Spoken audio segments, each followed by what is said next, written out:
Hi guys, good morning. Dito tayo ngayon sa Tinoyan Falls ng Bislig City. Ito yung unang tourist destination natin dito sa Surigao del Sur.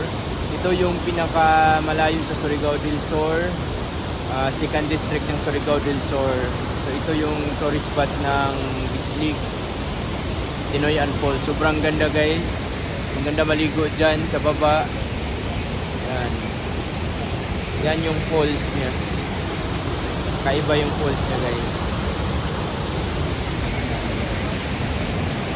Yung entrance pala dito is 35 pesos lang din yung entrance. Pero may parking fee, dalawa kami. Bali yung nabayaran namin 121, dalawa kami, motor na siya.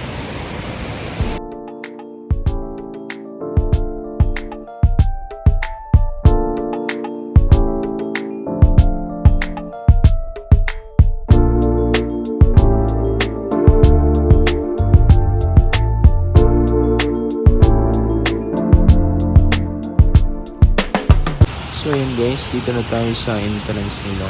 Magbabayad tayo ngayon ng entrance fee. Medyo ano yung panahon yun, medyo maulan-ulan.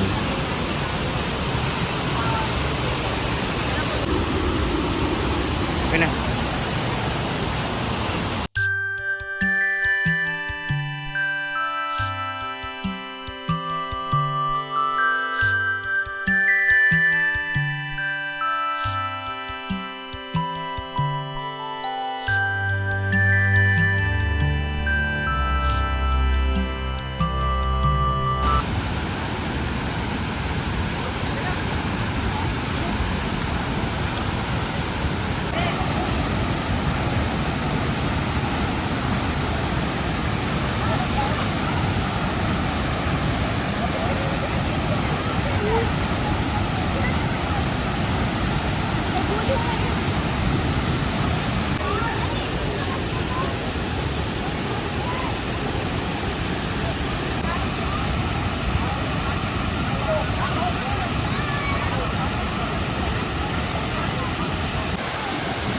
So yun guys, pupunta tayo dun sa taas.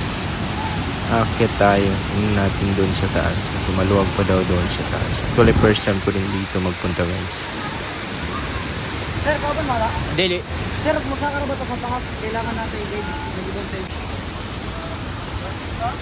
Ako ra kayo ang lasay ng 50. Okay na rin, sir. Oh. So yan guys, medyo nakakatakot kasi maulan.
Tayo sa second floor.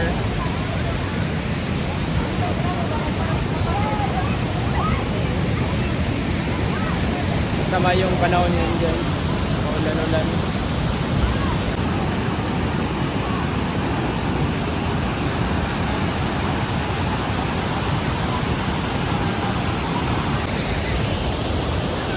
Swimming tayo.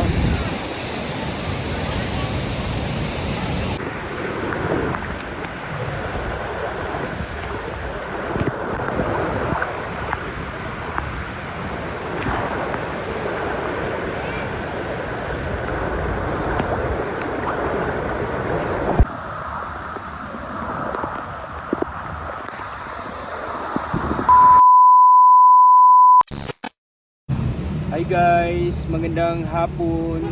Dito na tayo sa Bislig. Ito yung unang destination natin sa gala sa Surigao del Sur.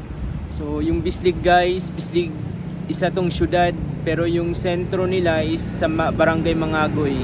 So dito tayo sa boulevard nila. Ito yung pinakamahabang boulevard sa buong Surigao.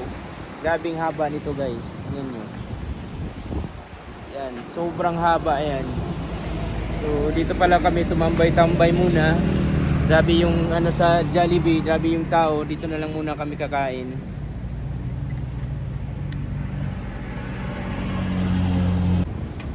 Guys, kain tayo.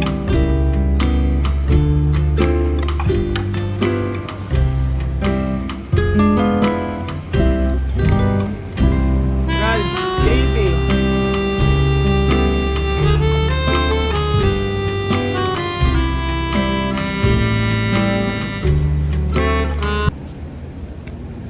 So ayun guys, kakatapos lang natin kumain. Dito lang kami kumain sa mga gilid-gilid sa boulevard nila. Napaka-presko. Kasi nung pumunta kami sa Jollibee, grabe yung tao. So nag-drive-thru na lang kami, dinala namin dito sa may boulevard nila. Maganda naman yung boulevard nila guys. Ngayon. Malinis.